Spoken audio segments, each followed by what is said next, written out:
आज हम आपको एक ऐसे सफर पर ले जा रहे हैं जिसने पूरे मिडिल ईस्ट का भविष्य बदल दिया। यह कहानी है 1948 से 49 तक चली अरब इस्राएली युद्ध की। यह केवल एक युद्ध नहीं था बल्कि एक संघर्ष था, दो सभ्यताओं के बीच, दो राष्ट्रों के बीच और कई पीढ़ियों के भविष्य के लिए। आइए इतिहास के इस महत्वपूर्ण चैप्टर को विस्तार से समझते हैं कि कैसे एक छोटा सा राष्ट्र इसराइल अपने अस्तित्व की लड़ाई में विजयी हुआ और क्यों यह युद्ध आज भी अरब और इसराइल रिश्तों को प्रभावित करता है। नमस्कार, फैक्ट्स डायनेमिक चैनल के इस एपिसोड में आपका स्वागत है। अभी तक आपने इस चैनल को सब्सक्राइब नहीं किया तो प्लीज कर लें ताकि नेक्स्ट वीडियो की नोटिफिकेशन आपको मिलती रहे। वीडियो पर वापस आते हैं।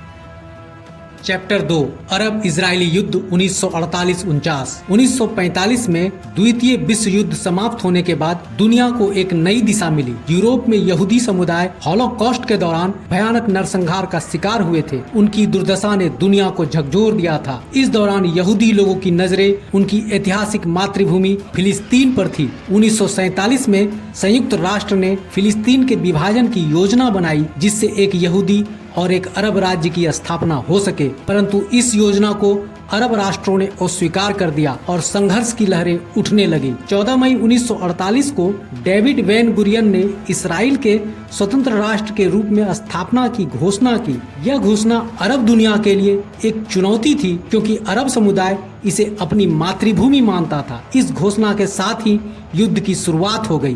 स्वतंत्रता की घोषणा के अगले दिन ही अरब देशों के मिस्र, जॉर्डन, सीरिया, इराक और लेबनान ने संयुक्त रूप से एक साथ इजराइल पर हमला कर दिया। एक तरफ अरब राष्ट्रों के पास ज्यादा संसाधन और सशक्त सेना थी जबकि इसराइल के पास केवल नवगठित सेना। लेकिन इसराइल के पास केवल एक चीज थी, अस्तित्व की लड़ाई। अरब देशों का मानना था कि इसराइल का अस्तित्व उनके लिए खतरा है और वे इसे नष्ट करने का प्रयास कर रहे थे। यह एक ऐसा युद्ध था जिसमें अरब देशों ने यह सोचकर अपनी सेना भेजी कि वे पड़ोसी को समाप्त कर देंगे। मई 1948 में पहले दिन ही कई प्रमुख शहरों पर हमले किए गए जिनमें तेल अवीव और याफो शामिल थे।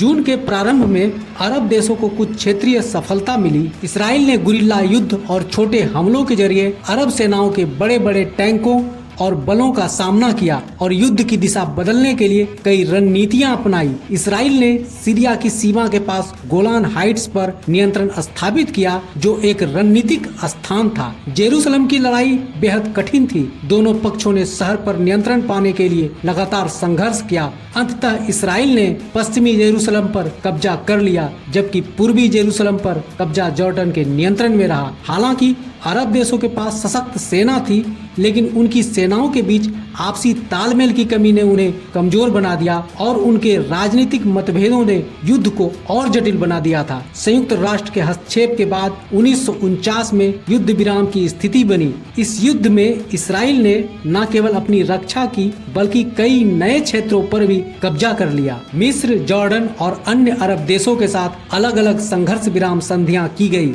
इस युद्ध के बाद मिडिल ईस्ट का नक्शा हमेशा के लिए बदल गया। इसराइल ने अपने क्षेत्र को और भी बड़ा कर लिया लेकिन लाखों फिलिस्तीनियों को अपने घरों को छोड़कर भागने के लिए मजबूर होना पड़ा जिसे नकवा के नाम से जाना जाता है जिसका अर्थ है विपत्ति। यह स्थिति आज भी इस क्षेत्र के लिए एक संवेदनशील मुद्दा बनी हुई है। कई फिलिस्तीनी परिवारों ने अपना पूरा जीवन शरणार्थी शिविर में ही बिताया। इस युद्ध ने अरब इस्राएली संघर्ष की जड़ें और भी मजबूत कर दी जो आज तक नहीं सुलझ पाई। क्या अरब और इस्राएल के बीच कभी कोई शांति का तरीका निकलेगा? कमेंट कर जरूर बताइए। दोस्तों, आज का ये एपिसोड आपको कैसा लगा? उम्मीद है अच्छा लगा। तो देर क्यों, जल्दी से वीडियो को लाइक कर दें और अपने दोस्तों को शेयर भी कर दें। साथ ही साथ चैनल को सब्सक्राइब करना तो बिल्कुल ना भूलें। आज के लिए बस इतना ही। मिलते हैं नेक्स्ट एपिसोड में एक नई इन्फॉर्मेटिव और मनोरंजक वीडियो के साथ। नमस्कार, जय हिंद।